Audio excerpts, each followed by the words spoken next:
So everyone, what's 1000 minus 7?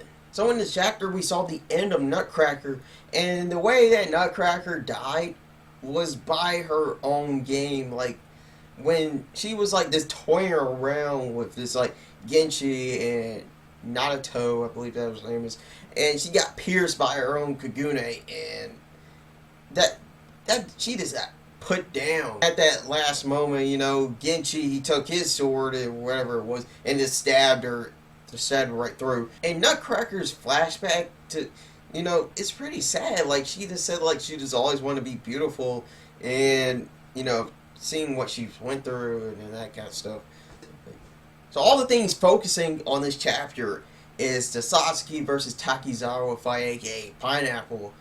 Like, Pineapple is just like taking down Sasuke down. Like, Sasuke is just being pummeled to death, and at that moment where Sasuke is like in her thoughts again, and he's just like saying like, I'm Sasuke, I'm Sasuke, and like this kind of stuff, no, no, no, and then it's like just screaming through his head, and then he's Kaneki, like, he just said the name, and he's just like rejecting it now. It's an inner battle like in between like Sasuke and Kaneki, and from this, Kaneki is needed for this because Sasuke is just being pummeled to death by Pineapple.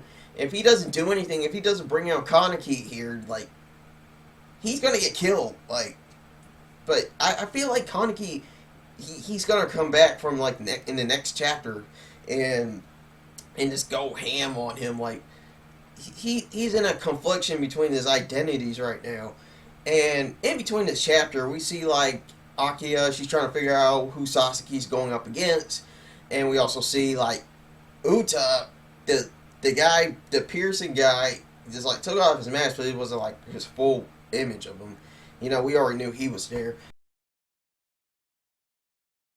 If I want to say anything from my live reaction, I didn't know who that was at the end of the chapter, but thanks for the heads up on that. It was Hanami, and she's like wondering, like, I recognize that voice, and at the end of the chapter, those multiple screams from Sasuke just trying to figure out who he is, like, just trying to like control himself, like, from this, like to say, no, this kind of stuff, no, and I feel like Kaneki's gonna win this battle. Like, it's no brainer. He's probably gonna like just like control all this, but I'm not sure. But Kaneki is really needed for this. Like, he needs to remember, like, Sasuke needs to remember who he is. He's truly Kaneki, and it's like bring back the whole white hair for him, because the white hair Kaneki was badass. Like, I loved it in Tokyo Ghoul, and and that basically ends the chapter. Basically, Nutcracker met her match.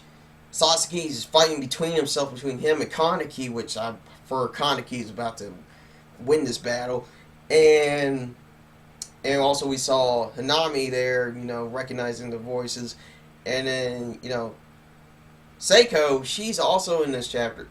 At the end, Seiko is like shocked, seeing like what's going on. Like, everyone's like saying what's going on with all the screams and all this, and I have to give this like, I'm giving this 9 out of 10.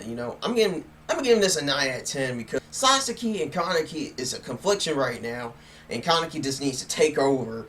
And it's good to see that, like, everyone's reaction, like, seeing like Kaneki's going to come back, and hopefully, he fully comes back next chapter. And that's going to be great. It's going to be pretty awesome to see. So that's it. Peace out, you guys.